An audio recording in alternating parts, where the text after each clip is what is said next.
Bismillahirrahmanirrahim. Assalamualaikum warahmatullahi wabarakatuh. Innal hamdalillah nahmaduhu wa nasta'inuhu wa nastaghfiruh wa na'udzu billahi min shururi anfusina wa min sayyiati a'malina. May yahdihillahu fala mudilla lahu wa may yudlilhu fala hadiya lahu. Asyhadu an la ilaha illallah wa asyhadu anna Muhammadan 'abduhu wa rasuluh. Allahumma salli wa sallim ala Muhammad wa ala ali Muhammad la nabiyya wa la rasulah ba'da. Rabbi israh li sadri wa yassir li amri wahlul 'uqdatam min lisani yafqahu qawli. Rabbi zidni ilma warzuqni fahma. Amin ya rabbal alamin. Para rawuh ingkang kawula hormati, para jamaah ingkang minulya, semoga sepindah kita tansah ngujuaken rasa syukur bi qaulina tahmid alhamdulillahi rabbil alamin. Ingkang pundi wonten ing enjing punika kita saged menikmati kesyukuran nggih. Menikmati karunia Allah saged nindakaken salat subuh kanthi berjamaah, dilanjutaken kajian. Nggih punika bagian dari nikmat Allah ingkang kedah kita syukuri.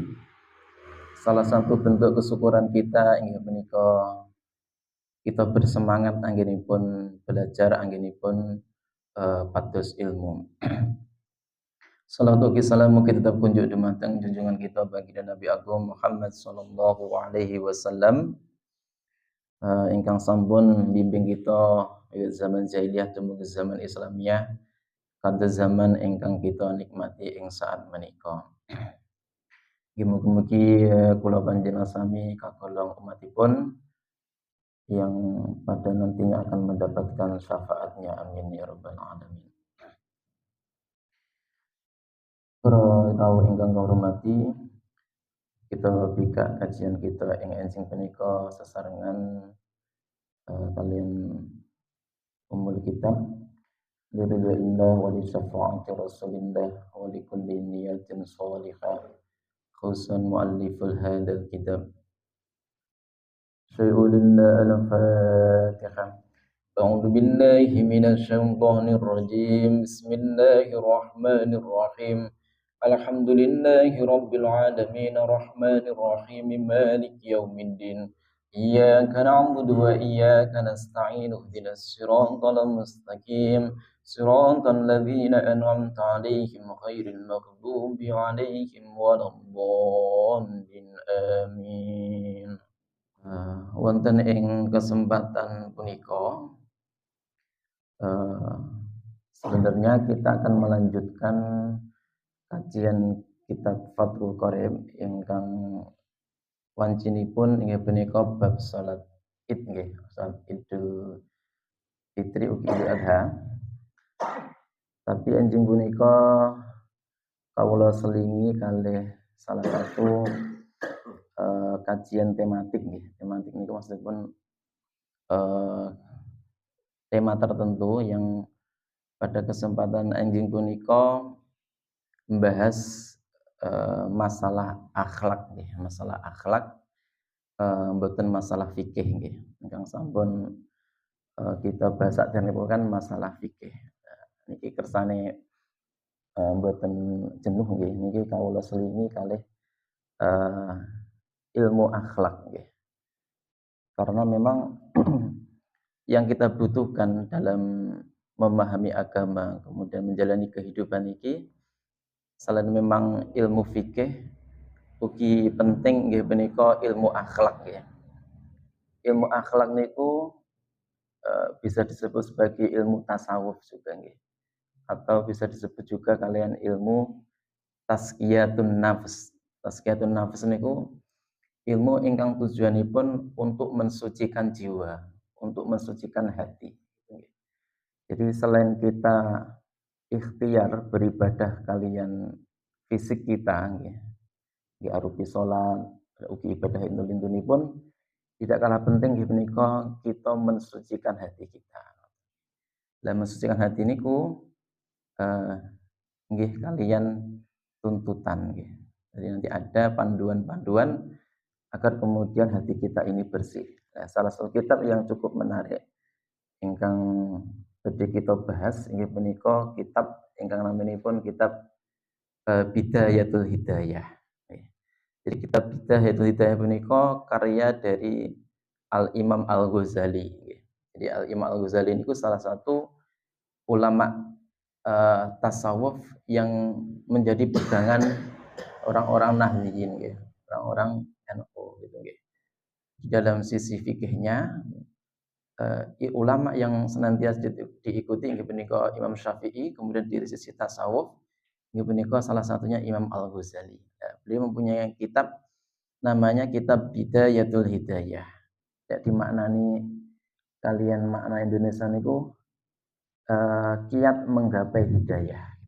Jadi hidayah niku nggih kedah dipun usahakan. Jadi mboten terus kemudian yang niku cukup menang terus berharap angsal hidayah ngoten nggih mboten. Terus bagaimana kemudian kita mendapatkan hidayah itu harus kita upayakan. Nah, bagaimana caranya nanti kemudian disampaikan oleh Al-Imam Al-Ghazali.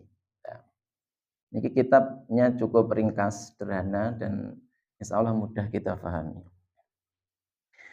Wonten kitab punika Al-Imam Al-Ghazali membagi dalam 3 bab nggih. 3 bab ingkang sepindhanipun membahas tentang mematuhi perintah Allah. Terus mungkin wonten bab menjauhi larangan Allah, kalian wonten bab pergaulan atau hablum minallah dan juga hablum minan nas. Hubungan dengan Allah dan juga hubungan dengan makhluk, makhluk khususipun manungsa.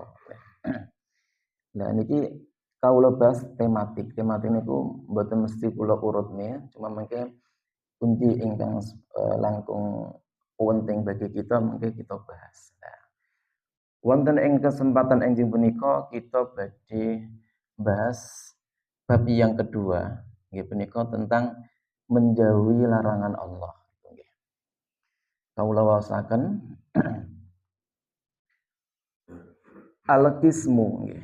Ismun niku maknanipun pembagian. Jadi sebagaimana yang kawula sebutaken aku ada 3 bab tadi. Lah niki al-qismu tsani, bab yang kedua. Jadi kawula awali saking bab yang kedua. Napa kok ngoten? Karena di bab yang pertama niku isinya niku hampir mirip napa ingkang sampun kita kaji saderengipun. Nggih punika terkait mematuhi perintah Allah niku nggih mulai dari masalah salat dan lintunipun nggih. Tentang mriki disebataken terkait masalah mulai dari bangun tidur, kemudian tata cara masuk kamar mandi, tata cara wudhu, mandi, tayamum, pergi ke masjid. Dan itu kan seolah sampun kita singgung ya tentang kitab Fathul Qorib.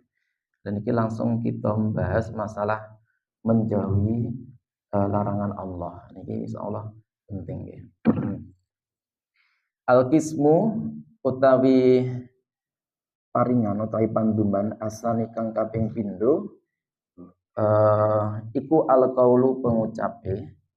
Maksudipun pengucape Kiai Musannaf inggih punika Al-Imam Al-Ghazali fi jtina bil ma'asi ing dalem ngedohi pira-pira kemaksiatan. Jadi niki bab ingkang njelasaken ingkang nasihati kagem kita terkait ngedohi maksiat ngoten nggih. Iklam ngertiya sira annad dini setune agama iku satra ini paronan ahaduhuma iku satra ini paronan loro ahaduhuma utawi salah sijine satra ini wau iku tarkul manahi ninggal pira-pira larangan. Wa akharu utawi kang wenah iku fi'lut ta'ati ngelakoni pira-pira taat. Wa tarkul manahi lan utawi ninggal pira-pira cegahan larangan wau nggih. Wa utawi ninggal niku wau iku asyaddu luweh rekoso. Ya, ini. Dipun sebataken wonten ing kitab punika Imam Al-Ghazali menasihatkan kepada kita nggih. Bilih pada intinya agama niku terbagi menjadi dua. Yang pertama inggih punika tarkul manahi. Jadi yang pertama niku meninggalkan apa-apa yang memang yang Allah suruh meninggalkan itu. Jadi perkara yang buruk itu kita disuruh meninggalkan. Jadi meninggalkan maksiat itu. Dan yang kedua adalah menjalankan ketaatan.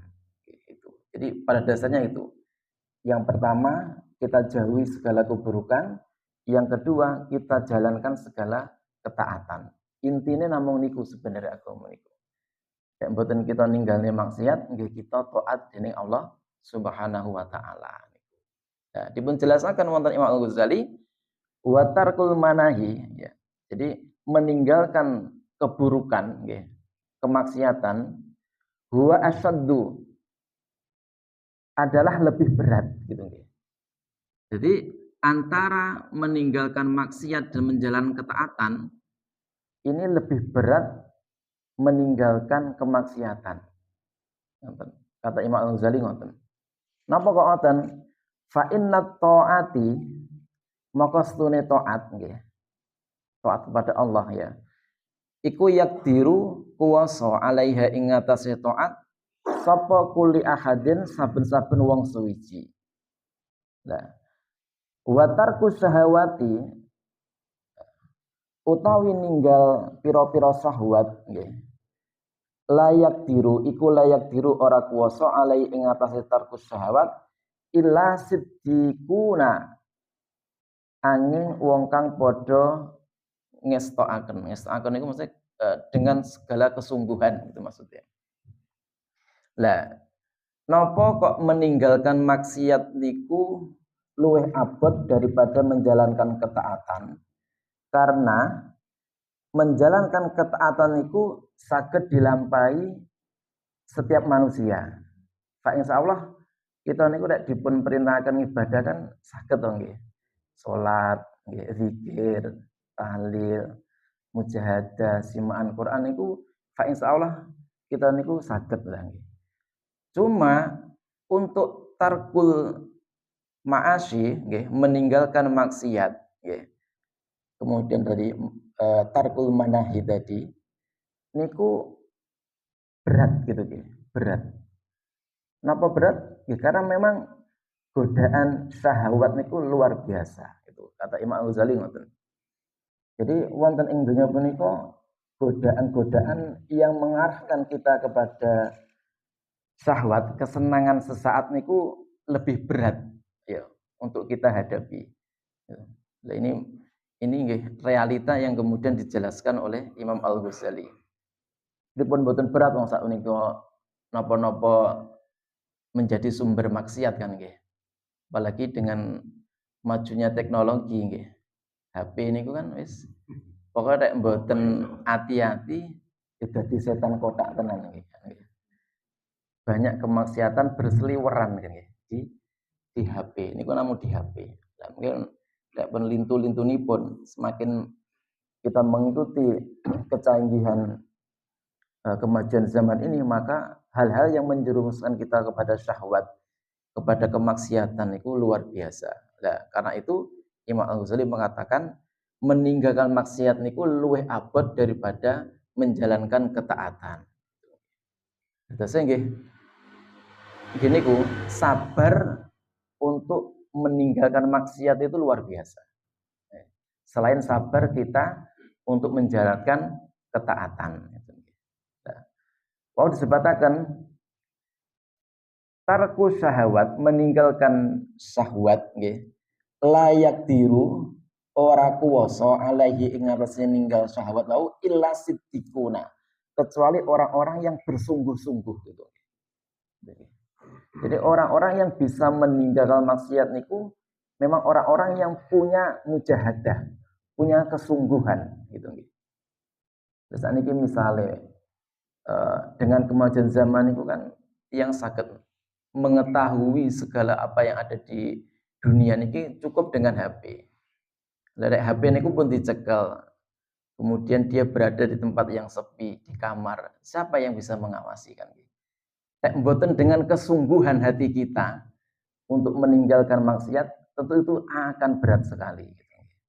Maka dikatakan asidiku, nah niku maknanipun tiang ingkang nemen-nemeni dengan kesungguhan dia untuk meninggalkan maksiat itu. Niku penjelasan saking Imam Al-Ghazali. Kemudian falidzalika mongko krono mengkono kasebut nggih. Kasebut niku nggih niku wau, pilih meninggalkan maksiat niku lebih berat daripada menjalankan ketaatan niki sesuai dengan napa ingkang sampun dingendikane disabdakne Kanjeng Nabi. Kala ngendika Kanjeng Nabi sallallahu alaihi wasallam al muhajiru utawi wong kang hijrah, wong hijrah. Wong hijrah niku wong sing lunga niku lho nggih. Hijrah niku berpindah lunga niku nggih. Iku man hajaro kang ninggal sapa man as-su'a ing Allah wal mujahidu utawi wong kang perang iku man wong jahada kang merangi sapa man hawahu ing hawa nafsune. Nah, ini kan sebagaimana yang disampaikan Kanjeng Nabi, pilih Nabi menjelaskan yang disebut dengan muhajir. Muhajir itu wong sing hijrah. Wong hijrah ini kan berarti pindah dari satu kondisi ke kondisi yang lain. Dikatakan oleh Nabi, orang yang hijrah niku inggih punika tiang yang berpindah dari dia berperilaku buruk kepada yang baik, gitu loh. Niku maksudipun hijrah niku ngoten. Dan dikatakan juga oleh Kanjeng Nabi orang yang berperang mujahid nggih. Orang yang berperang di jalan Allah niku adalah apa? Orang yang memerangi hawa nafsunya. Jadi kita niku sebenarnya setiap saat berperang Bapak Ibu nggih. Berperang kali sinten hawa nafsu ngoten nggih. Jadi wonten wilayah tertentu niku kan perangnya kali senjata. Kita niku sebenarnya nggih perang bensinten. Perang kali sinten kali hawa nafsu kita. Lah hawa nafsu kita niku nggih cenderung apa ngajak kita berbuat Allah kan nggih. Dan banyak sarana kita untuk berbuat keburukan itu. Lah niki kedah kita nemen-nemen nih anggen kita merangi hawa nafsu niku nggih. Jadi hawa nafsu niku kados bayi nggih. Nek dituruti nggih saya merantek nggih. Lah ini kedah diperangi nggih. Kedah diperangi nggih. Wis duwe sepeda api engko pengen mobil dan seterusnya. Wis duwe rumah api ora nrimo, pengen seterusnya. Itu hawa nafsu. Itu perkara yang sebenarnya boleh. Cuma ketika orientasinya tujuannya itu untuk memenuhi nafsu, itu yang kemudian membahayakan. Kita akan diperbudak oleh hawa nafsu kita. Lah ini kedah kita perangi. Lah mungkin akan dijelaskan bagaimana cara memerangi hawa nafsu. Wa'lam lan warwasira annaka stune sira innama taksi angin pestine maksiat sira Allah ing Allah bijawarihika kelawan pira-pira anggota sira. Nah, kita itu kan kadang terperosok dalam maksiat nggih. Dan maksiat itu tentunya dilakukan dengan anggota badan kita. Kalau kita runut kan ada maksiat mata. Berarti kita melihat sesuatu yang dilarang. Ada maksiat tangan, kita menggunakan tangan ini untuk keburukan. Ada maksiat hati, kita menggunakan hati ini untuk ngerasani misalnya niku nggih salah satu maksiat dan seterusnya. Jadi maksiat niku pada dasarnya dilakukan dengan anggota badan kita. Kemudian wa ya utawi jawarah.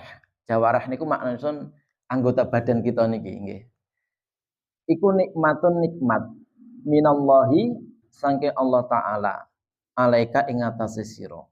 Lah, anggota badan kita niku sebenarnya nikmat nggih. Nikmat atau karunia dari Allah Subhanahu wa taala.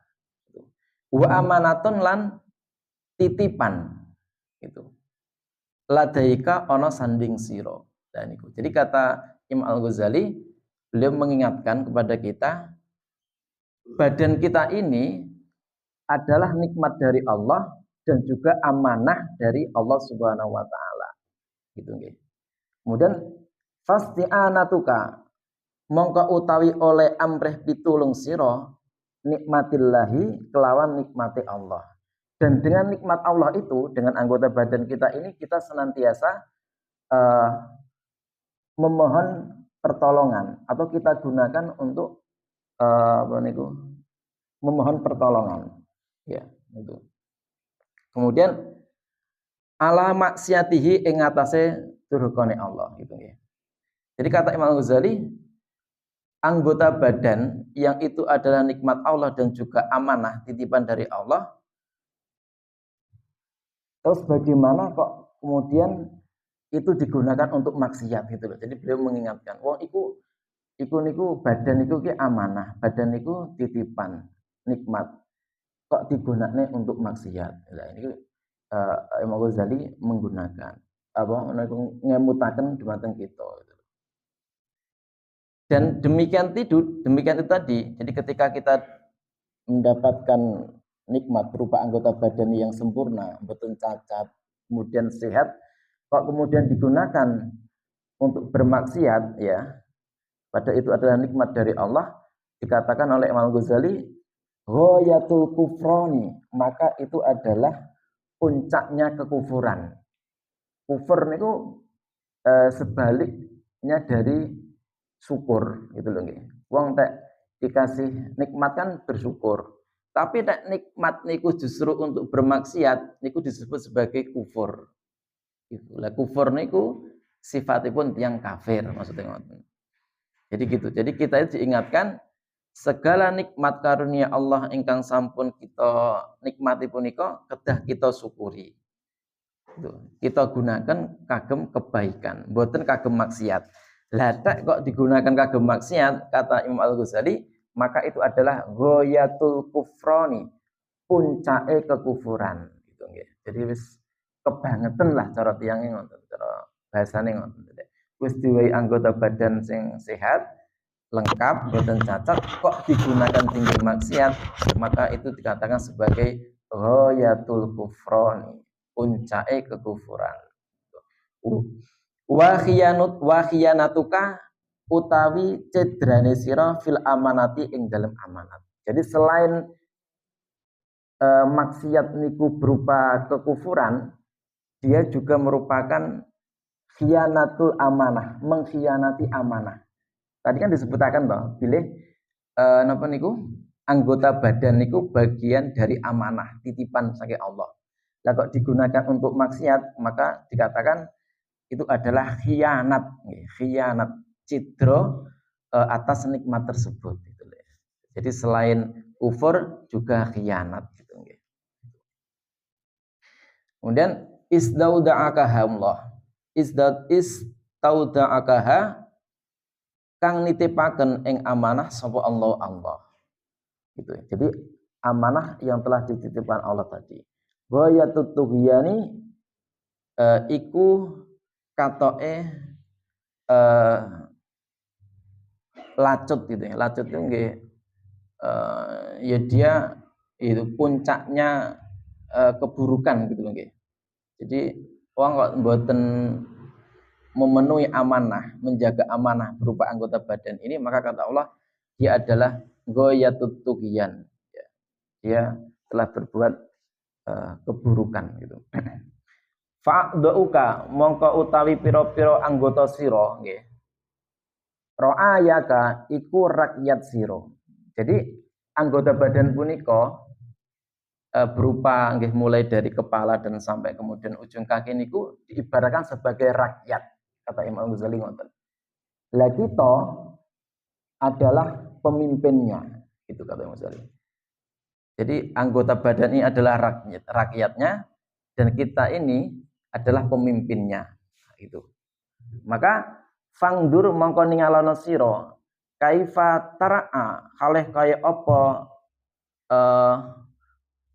ngreksa sira ha ing anggota badan. Fakulluhum mongko utawi saben-saben sira iku ra'in ngreksa wa kulluhum utawi saben-saben sira iku mas'ulun den takoni an ra'iyatihi saking ngreksane sira ing kulun tadi. Nah ini. Jadi kata Imam Ghazali, pilih badan kita niki adalah rakyat kita gitu nggih. Jadi setiap manusia niku adalah pemimpin kan ngoten. Lah, setiap pemimpin niku badhe dipun mintai pertanggungjawaban. Lah, terkait anggota badan niki adalah rakyat kita. Jadi kita itu menjadi pemimpin terhadap seluruh anggota badan kita. Gitu ya. Dan akan dimintai pertanggungjawaban, ya kan dipertanyakan nanti bagaimana kamu memimpin rakyatmu. Itu maksudnya.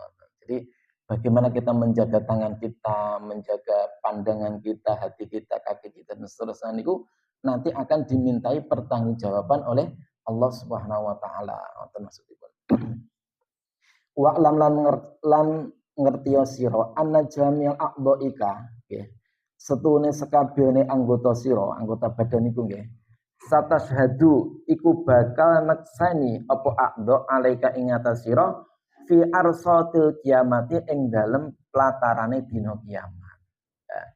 Bilisanin kelawan lisan tolikin kang ngucap zalikin kang jelas tufdhihuka khalih melehaken apa a'dha melehaken iku menjabarkan jelasaken nggih bihi ing sira nggih a'dha tudzikuka melehaken apa a'dha ing sira bihi kelawan lisan ala ruusil khalaiki ing ngatasé ngarepe pira-pira makhluk. Nah ini kondisi kita ketika di yaumil hisab nanti. Ya, jadi dipun jelasaken wonten Imam Al-Ghazali bilih seluruh anggota badan kita niku nanti akan menjadi saksi. Ya. Menjadi saksi. Jadi ketika di hari kiamat nanti kan ada namanya yaumul hisab. Ya. Menjadi apa? Yaumul perhitungan gitu nggih. Ya, ditimbang ngoten nggih. Dan ternyata saat itu lisan kita ya, itu akan terkunci ngoten nggih. Jadi yang akan berbicara niku justru adalah a'dha kita, anggota badan kita. Ya. Jadi anggota badan kita ini akan berbicara masing-masing.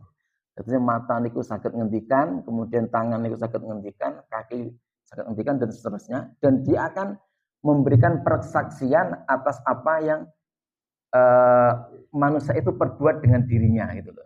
Jadi tangannya niku ngendika. Jadi misalnya mulut niku sebut saged ngelak maksudnya ngoten. Dan niku kondisi ketika di yaumil hisab, di yaumil kiamah nanti. Dan itu di hadapan makhluk, di hadapan makhluknya Allah yang lain. Jadi kados misalnya kita nonton bola ya akan nampak segala apa yang sudah kita perbuat lewat CCTV untuk misalnya. Tapi ini mungkin CCTV-nya justru anggota badan kita yang akan menjelaskan segala perilaku yang sudah kita perbuat atas segala karunia Allah berupa anggota badan kita. Itu maksudnya ngoten. Qala dawuh sapa Allah taala kale maulur sapa Allah yauma tashhadu ing dinane padha nyeksani alaihim ing atase khalaik apa alsinatuhum lesan-lesan khalaik wa aidihim lan tangan-tangane khalaik wa arjuluhum lan pira-pira sikile annas bima kelawan barang kanu kang ana apa nas iku yakmaluna padha nglakoni sapa nas. Lah ini sesuai dengan firman Allah dalam surat An-Nur ayat yang ke-24. Jadi disebutkan dalam surat An-Nur ayat 24 itu semua anggota badan kita nanti akan menjadi saksi. atas apa yang kita perbuat. Mulai dari lisannya, tangannya, kakinya, itu akan menjadi saksi atas perilaku kita dalam kehidupan dunia ini. Itu penjelasan wonten ing kitab surat Al-Qur'an surat An-Nur ayat yang ke-24. Wa qala lan dawuh sapa Allah taala al yauma ing dalem iki dina nakhtimu ngunci ingsun nggih ala afahim ing ngatasé pira-pira mulut ingsun utawi cangkem nggih mulut ingsun mulutin nas nggih mulutin nas wa tukallimuna lan matur ing ingsun aidihim apa aidihim tangan-tangan nas wa tasyhadu lan nyeksani nggih nyeksani apa arjulum sikil-sikile nas bima kelawan barang kanu kang ana apa menungso iku yaksibuna padha nglakoni sapa annas. Ini mempertegas juga masih sebagaimana firman Allah. Jadi di yaumin nakhtim yaumal di yaumid kiamah nanti nakhtimu niku maknane dikunci nggih. Napa sing dikunci? Afayhim ya. Mulut kita. Jadi mulut kita ini justru oleh Allah akan ditutup gitu nggih. Tidak bisa berkata apapun gitu ya. Justru yang kemudian memberikan kesaksian adalah aidihim. Aidihim itu maknanya pun tangan. Ya. Arjuluhum dan juga kaki ya. Ya. Bima kanu yaksibun atas apa yang kita perbuat itu. Maka kalau sudah demikian fahfad mongko reksa sira ya miskinu he wong kang apes. Jami ayadanika ing sekabehane badan sira khususon kalih tertentu akdo aka ing anggota sira as-sab'ata ing 7. Nah ini. Kemudian Imam Al-Ghazali setelah kemudian menjelaskan bahwa kita akan dimintai persaksian di yaumul kiamah, kata beliau fahfad ya miskin. Beliau menasihatkan kepada kita, maka jagalah orang-orang yang apes. Jadi kita ini adalah orang-orang yang lemah. Jadi oleh Imam Al-Ghazali kita ini disebut adalah orang-orang yang lemah. Maka kita yang lemah ini diminta, dinasihatkan untuk menjaga anggota badan kita, khususnya anggota badan yang 7 kata beliau. 7 ini pun apa kemauan? Nah ini mungkin dipun jelaskan. Jadi ada 7 anggota yang kita kedah jadi kanthi sungguh-sungguh gitu. Fa inna jahannama maka stunen neraka jahannam laha kaduwe jahannam iku sab'atu abwabin 7 pira-pira lawang. Gitu. Jadi neraka ingkang niku kagem tiyang ingkang ingkar dening Allah nggih. Niku anggadhahi 7 pintu. Jadi sebagaimana surga nggih. Di neraka itu juga nanti akan berlapis-lapis. Jadi disebutkan fa inna jahannama laha sab'atu abwabin. Jadi neraka jahanam nggih. Itu mempunyai 7 pintu gitu. Kata beliau gitu. Likuli babin kadhe saben-saben lawang, tiap-tiap pintu nggih. Minhum saking wong kang padha cilaka. Apa bagian maksumun kang den bagi-bagi wala yuta'ayyanu lan ora den tentokaken litil kal abwabi marang mengkono-mengkono lawang ilaman angin wong asallaha kang durhaka ing Allah taala alaihi wa Allah bihadil aqdai kelawan iki-iki pira-pira anggota kang 7 biaqdai as-sab'ati kelawan pira-pira anggota kang 7. Nah ini. Jadi kata Imam Al-Ghazali neraka jahanam niku pintunya ada 7 ngoten nggih. Dan masing-masing pintu itu nanti akan dimasuki ya oleh orang-orang yang melakukan maksiat dengan 7 anggota badan itu. Gitu. Jadi yang niku biasanya maksiate kalih moto, maka nanti dia akan masuk di pintu yang memang itu dikhususkan oleh para orang yang dia sering bermaksiat dengan mata gitu. Pokoknya ada 7 nanti. Nah 7 niku napa? Disebutaken punika waya utawi sab'ah. Sab'ah 7 anggota badan ingkang kedah kita jaga. Kata Imam Al-Ghazali, yang pertama napa?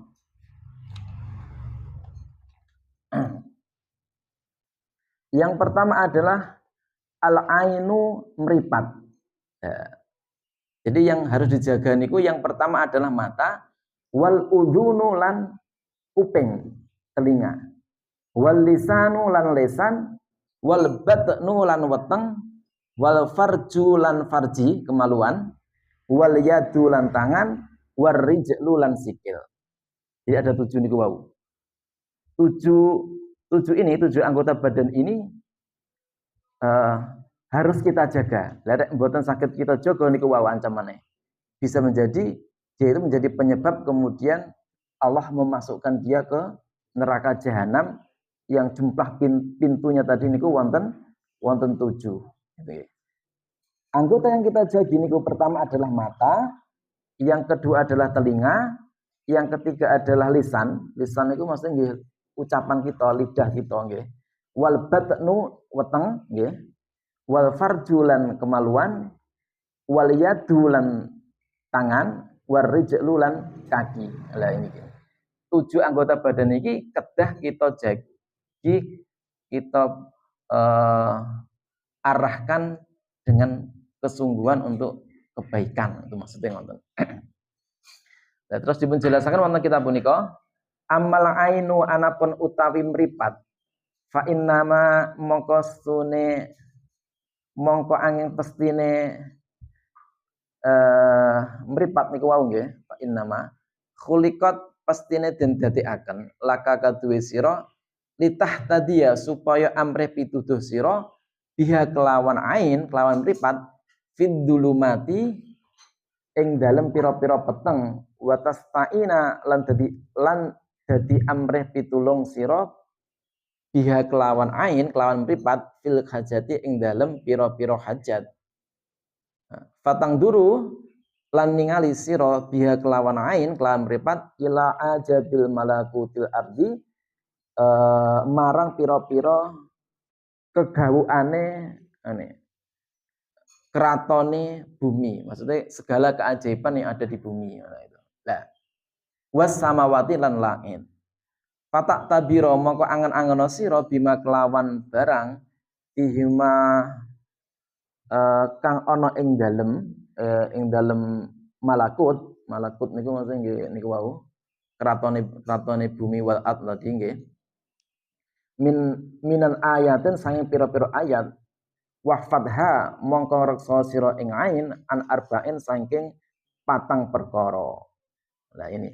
Jadi yang pertama yang kedah dipun jagi inggih punika mata, nggih. Mengapa kemudian mata ini disuruh untuk dijaga? Karena kata Imam Al-Ghazali, mata itu adalah apa itu? Mempunyai tujuan dalam penciptaannya. Nah, itu. Jadi Allah menciptakan mata niku wonten tujuane, mboten terus sembarangan kita agem macam-macam mboten. Apa tujuan Allah menciptakan mata niku? Fa inna ma khuliqat laka litahtadiya ya fid dulumat, yaitu untuk melihat dari kegelapan. Maksudnya ketika kita dalam kondisi gelap, maka dengan bantuan mata kita bisa melihat itu. Jadi tujuannya itu. Kemudian watas ta'ina dan juga apa? Dengan mata kita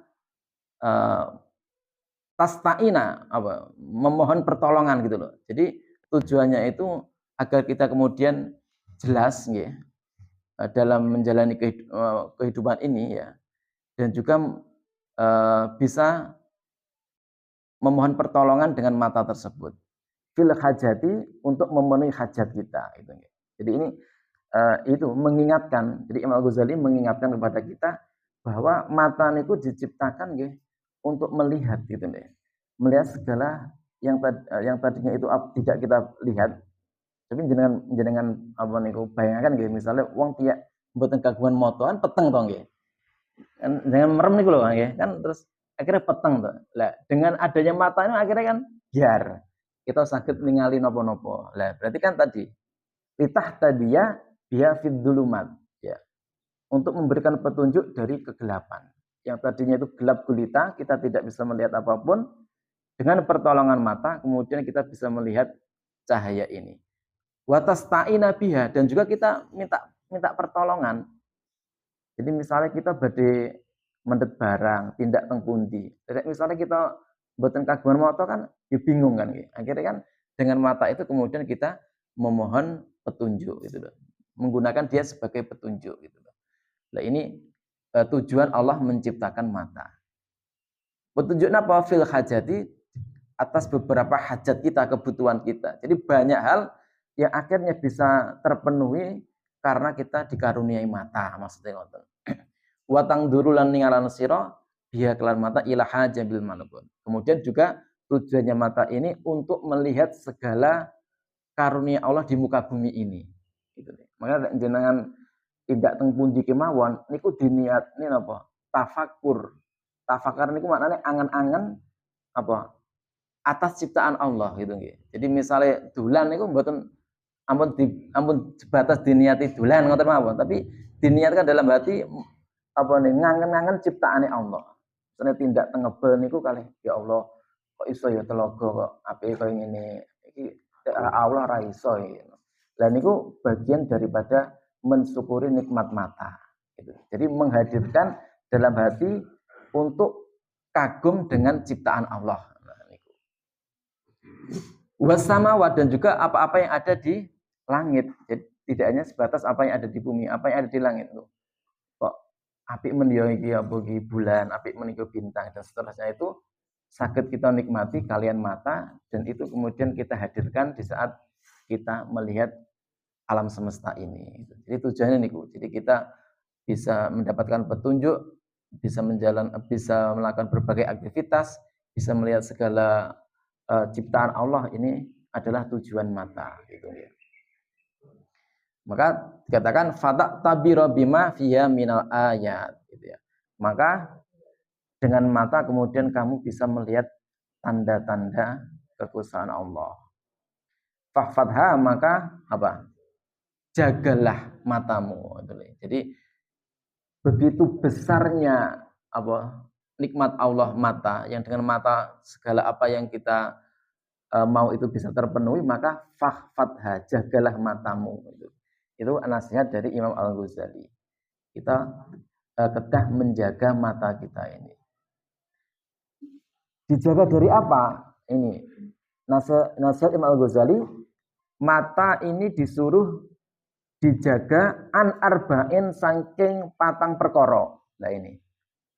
Ada 4 hal yang harus dijaga dari mata. Napa? Antandura ing yen to ningali sira biha kelawan ain ila ghairil mahramin marang liyane maring sak liyane mahram. Sak liyane mahram niku maksudnya nggih orang-orang yang tidak bagian dari mahram. Mahram yang tidak halal untuk kita lihat nggih. Jadi ingatan. Jadi ini kedah dipun anu nggih, dipun atas-atas. Jadi dalam keluarga kita ini kan ada istilah mahram nggih. Ada istilah mahram. Ada yang ghairu mahram. Maka ada batasan-batasan yang boleh kita lihat dan ada yang tidak boleh kita lihat. Gitu. Jadi yang putri ini kan tentang fikih kan sama dijelaskan nggih. Aurat putri di luar sholat niku seluruh anggota badan kecuali muka nggih. Kenceng-kencengnya kan anak sing kon kudu cadaran tapi minimal niku nggih niku wau sing saged ditinggali niku muka. Niki nggih ngomongin hukum nggih, nek prakteknya kan nggih tergantung kesadaran. Nah, tapi menurut aturan, pilih auratnya perempuan itu kan seluruh anggota badan kecuali muka dan telapak tangan itu kan nggih.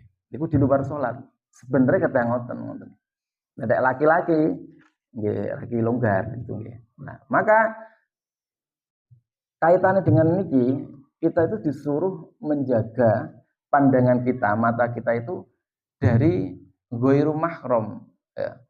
Jadi orang yang tidak halal untuk kita lihat. Nek mahram kan nggih jelas nggih. Misale kalih ibuke niku nggih mboten napa-napa ningali. Maksud ningali napa niku misale niku enggak harus ditutup niku maksudnya ngoten. Lah niki sing kadang salah paham niku sepupu. Sepupu niku dianggap mahram. Lah sepupu niku padahal ghairu mahram. Sepupu paham nggih? Sepupu niku maksudnya nggih saudara ne apa anake paman, anake Pak Le, anake Pak D niku kan namanya sepupu. Lah niku ghairu mahram. Jadi ada batasan-batasan yang harus kita jagi gitu nggih. Ora oleh bebas, bebas gitu nggih. Jadi itu orang lain, bahkan menikahi niku boleh. Menikahi sepupu niku angsal lho nggih. Jadi nikahi anake Pak Le ngono. Sama sepupu itu boleh gitu. Nah, maka batasannya kita harus tahu. Jadi yang pertama yang disuruh jaga adalah ain. Nah, dijaga dari apa? Tadi ghairu mahram, orang-orang yang memang bukan yang tidak halal untuk kita lihat gitu. Au ila suratin utawa marang gambar. Gambar. Gambar ini maksudnya nggih, gambar malihatin kang manis. Kang manis itu yang apa ya istilahnya menggoda gitu nggih. Ya. Bisahwatin kelawan sahwat. Bisahwatin nafsi kelawan sahwat nafs. Jadi itu. Autang dura utawa ningali sira biha kelawan ain ila muslimin marang wong Islam bi ainin kelawan peningal al ikhtiqori kang ngrendahaken gitu. Autatot tolinga utawa ningali sira biha kelawan ain ala aibil muslimin ing atase celane wong Islam. Nah, ini. Jadi kita disuruh menjaga mata kita. Yang pertama tadi nggih dari selain mahram. Kalau itu bukan mahram, ya tidak boleh kita melihat auratnya. Atau bagi segala yang seharusnya ditutup itu nggih. Kemudian juga dilarang untuk melihat surah. Surah ini gambar yang menimbulkan syahwat. Gambarnya enggak oleh apa malah video maksudnya ngoten. Jadi melihat gambar mawon yang itu bisa menimbulkan syahwat niku dipun larang. Jadi ini yang kemudian menyebabkan segala bentuk kemaksiatan gitu. Yaitu ketika kita tidak bisa mengendalikan pandangan gitu. Maka ini dinasihatkan Imam Ghazali, maka kita disuruh menjaga dari gambar yang bisa menimbulkan syahwat gitu. Dan ini luar biasa nggih. Berat ini. Pemana kangge cah nom lah ini. Godane luar biasa. Maka Kanjeng Nabi itu kan nasihatnya yang tek pun dewasa nggih. Ya memang disuruh segera menikah. Menikah, tek pun wanci nih. Lah tek dereng siap kan sering-sering poso. Karena godane nggih niku. Dan syahwat itu bisa ditundukkan salah satunya dengan puasa. Nek yang enam kok rajin puasa, insya Allah dia bisa menjaga syahwatnya itu nggih. Itu nggih. Jadi solusinya nikah, orang wani nikah sering-sering oposo. Gitu. Jadi kita disuruh untuk menjaga pandangan kita dari gambar-gambar ataupun video yang itu bisa menimbulkan syahwat. Karena dari melihat kemudian muncul hasrat dan akhirnya terjadilah apa yang terjadi. Jadi suatu yang keburukan yang itu kita mohon dijauhkan itu. Gitu. Autang duro utawi nalisira biya. Nah itu. Selain kemudian kita apa itu menjaga pandangan kita dari gambar-gambar yang dilarang tadi, yang menimbulkan syahwat tadi, juga kita dilarang melihat saudara muslim kita dengan pandangan yang merendahkan gitu. Jadi ada bahwa orang itu kadang ngeramehne iku kan kalih pandangan to nggih. Jadi apa ngarani? Ora tak guatekne misalnya ngoten. Ngewos dan seterusnya itu boy dia melakukan apa memberikan pandangan itu pandangan yang merendahkan gitu kan. Nah itu kita disuruh menghindari gitu. Jadi sesama muslim itu kita juga harus melihatnya itu dengan penglihatan yang penuh dengan penghormatan, tidak kemudian merendahkan. Ikhtikor ini maknanya ngasor nih, itu pandangan yang merendahkan, itu enggak boleh. Kemudian antatoli'ah biha ala aibin muslim, dan juga melihat keburukannya sesama muslim itu. Jadi kita nggak boleh kemudian melihat aibnya, ya. Jadi makanya napa nika wekdal memandikan mayat nika, nggih. Mengapa kemudian yang memandikan niku lek menawi mayate putri kedah putri, lek mayate putra kedah putra niku nggih. Nggih bagian dari menjaga aib, menjaga itu. Jadi menjaga pandangan juga, menjaga aibnya juga. Kemudian diusahakan juga anggota keluarganya. Karena bisa jadi kan ada aib yang ada dalam mayat. Dan itu harus dijaga gitu loh. Jadi misalnya kok menemukan keanehan pas memandikan mayat itu nggak boleh kemudian dicerita-ceritakan. Aku mau kok ndelok mayite anu ya. Muat ditutup uangnya misalnya. Niku mboten parang dicerita-cerita nih. Dan itu berarti dia tidak bisa menjaga aibnya seorang muslim. Kan itu kan sesuatu yang aib kan gitu, yang harus dirahasiakan. Gitu. Jadi misalnya sesuatu yang oleh seorang itu ditutup rapat-rapat pokoknya. Karena dia anggap itu kekurangan dia. Maka itu kita ketika mengetahuinya, kita nyimpen rapat-rapat gitu. Gak terus, halo anu, ternyata nganu apa ke? Udele kok gitu. Misalnya cerita nih misalnya. Dan itu mboten kepareng. Jadi pandangan kita ini harus kita jaga dari aibnya muslim. Atau justru malah kita nggak boleh kepo. Nggak boleh kepo ini maksudnya pengen roh ya. Jadi golei aib muslim itu mboten kepareng. Jadi dijogo itu nggak perlulah kita niku mengetahui kekurangan setiap orang muslim. Oke, insya Allah sementara sampai niki kajian tasawuf niku ora nggih kaitane mboten hukum tapi nasihat kita nggih kagem manah kita nggih agar kemudian kita bersih nggih, hati kita bersih gitu nggih. Salah satunya gitu, kita memahami, menyadari bagaimana kita kemudian menggunakan anggota badan ini. Ini masih katanya kali anggota badan nggih.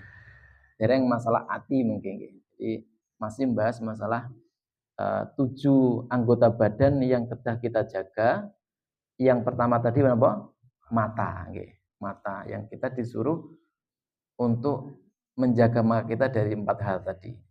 Nggih. Yang pertama kita dilarang melihat segala yang diharamkan, nggih. Gitu. Kemudian melihat segala gambar, itu juga video, ya, yang itu bisa menimbulkan syahwat. Kemudian mencari melihat memandang dengan pandangan yang rendah terhadap saudara, terhadap orang lain, dan juga mencari-cari aibnya seorang muslim. Ini kita hindari. Dan sebenarnya juga termasuk kita hindari adalah melihat segala sesuatu yang gambar yang tidak hanya menimbulkan syahwat, tapi syahwat itu sebenarnya kan umum. Syahwat itu kan keinginan. Jadi misalnya jenengan kok tindak mal gitu, kemudian itu menimbulkan keinginan yang menggoda, roh baju api itu kan pengen, roh apa pengen itu kita hindari. Makanya jalan-jalan itu sing apik niku gini lho, menikmati ciptaan Allah. Bukan melihat segala yang kemudian menimbulkan kita keinginan itu loh. Padahal kan kita dari mampu ajeng numbas, akhirnya kan merengangan-ngangen. Dan itu kita jagi juga. Dan ini insyaallah mengatakan Bapak Ibu ingkang kula hormati, kagem selengan kitab Fathul Qorib, kitab masalah fikih. Fikih itu kan hukum, halal, haram, makruh. Ngoten niku lek niki adalah nasihat kagem kula piyambak ugi panjenengan sami. Nggih mugi-mugi bener niku kita saged menjagi anggota badan kita. Dan bentuk kesyukuran itu mboten sebatas kita ngucap alhamdulillah, tapi ya dijogo gitu loh. Jadi anggota badan kita niku dijogo terutama dari segala kemaksiatan. Ya mekaten insyaallah kita akhiri nggih kajian kita ing enjing punika kanthi wawasan doa. A'udzu billahi minasyaitonir rajim. Bismillahirrahmanirrahim. Allahumma shalli wa sallim ala Muhammad wa ala ali Muhammad. Walhamdulillahi rabbil alamin. Hamdan syakirin, hamdan na'imin, hamdan yuwafi ni'amah wa yukafi mazidah. Ya Rabbana lakal hamdu kama yanbaghi li jalali wajhika wa 'azimi sultanik. Ya Allah ya Rahman, ya Allah ya Rahim, ya Allah ya Malik ya Qudus. Ya Salam mu'minul muhamminul azizul jabbarul mutakabbirul khaliqul musawwirul ghafar. Ar-Razzaqul Fattahul Alim, iftah qulubana ya Allah bil Qur'anil azim, nasrun minallah wa fathun qarib wa basyiril mu'minin. Allahumma ya Allah, Allahumma innaka ta'lamu anna hadhil qulub qad ijtama'at ala mahabbatik wa taqat ala ta'atik wa tawahadat ala da'watik wa tahadat ala nusrati sari'atik wa wasikillahumma rabbitataha wa adimuddaha wa andiya subulaha wa mla'aha binurrikal ladzi la yakhbu wasrah suduraha bifaidil imani bik wal jamilil tawakkuli alaik wa ahyiha bi ma'rifatik wa amid ala syahadati fi sabilik innaka ni'mal maula wa ni'man nasir. La haula wa la quwwata illa billahil aliyyil azim. Rabbana dhalamna anfusana wa illam taghfir lana wa tarhamna lanakunanna minal khasirin. Rabbana atina fid dunya hasanah wa fil akhirati hasanah wa qina adzabannar. Subhana rabbika rabbil izzati amma yasifun wa salamun alal mursalin walhamdulillahi rabbil alamin. Mekaten saking kawula kirang langkung nyuwun ngapunten. Akhiran assalamualaikum warahmatullahi wabarakatuh.